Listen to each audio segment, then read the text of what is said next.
بسم الله والصلاة والسلام على رسول الله صلى الله عليه وسلم. كل سنة وانتم طيبين. هنعمل تفريزات البلح بقى ايه لطول السنة، لرمضان وللأولاد في المدارس نعمل لهم سندوتشات لل... للقرص، لكل حاجة حتى للباتيه، لكل حاجة احنا هنعملها. هنعمل البلح بطريقتين اتنين، الرطب زي ما انتم شايفين كده اللي هو الأسمر، والأصفر بالطريقة دي.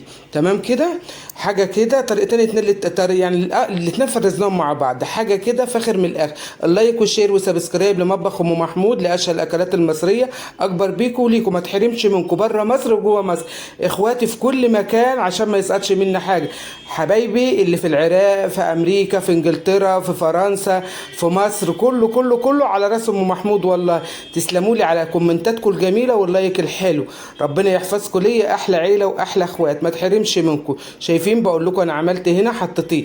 عملتيه ازاي ام محمود؟ ما حطيتش، ما تغسلوهوش مبدئيا كده، البلح ما بيتغسلش خالص نهائي، واخدين بالكم؟ فرزي في الاكياس على قد الاستعمال اللي انت هتستعمليه حبيبه قلبي، واخده بالك انت ازاي؟ زي ما انت شايفه كده، مش كتير عشان الحبه لما تطلعيهم في رمضان او تطلعيهم تستعملوهم في اي حاجه يبقى يدوب على قد استعمالك. اللايك لام محمود، واخدين بالكم؟ هنا جبنا البلح مفيش له غسيل خالص، تمام زي ما هو، بس تجيب البلحه بقى ايه نظيفه وحلوه وكبيره كده ومصحصحه بمعنى اصح، عشان ايه ما يبقاش لها يعني ما تبقاش محمضه. جيبي انضف بلحه، واخده بالك؟ انا تستبعدي الحمراء بردك، لو انت مش عايزه تحطها تحطيها، بس لو حطيتيها هيمشي حالها، بس انا بفضل ان انا ايه استبعدها، واخدين بالكم؟ انا بفضل ان انا استبعدها. تمام كده، برص جنب بعضه في العلبه. طب ما عملت لك الطريقه اللي هي بالاكياس وبالعلبه في اول الفيديو لما تشوفيه. تمام، وتقفلي كده، مفيش غسيل ولا في اي حاجه ولا تعملي اي حاجه. ولما تيجي هقول لك بقى في الاخر لما تيجي تطلعيه تعملي ايه.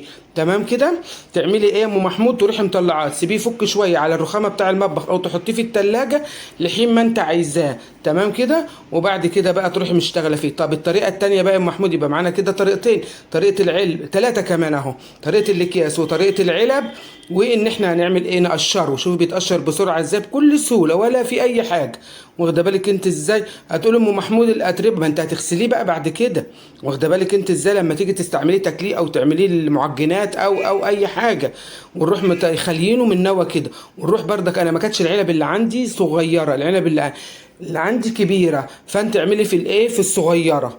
تمام، عشان يبقى احسن حاجه. عايزه تحط بردك في الاكياس المقشر اللي هو المخلي دوت، ماشي مفيش مشكله، بنفس التكات والحركات. الميه هتخليه عايزه اقول لك ايه يعني يجيب سكره ولا سكر ولا ميه ولا ليمون ولا اي حاجه. كل استعمالات اي حاجه عايزه تعمليه فيها بعد ما انت يتفرز ويطلع من الفريزر. قبل كده لا، انا بقول لك ايه، جايبهولك على طبق من فضه زي ما بنقول، شغل العمر كله، واخدين؟ ما بطلعش الحاجه على القناه لان كان فيها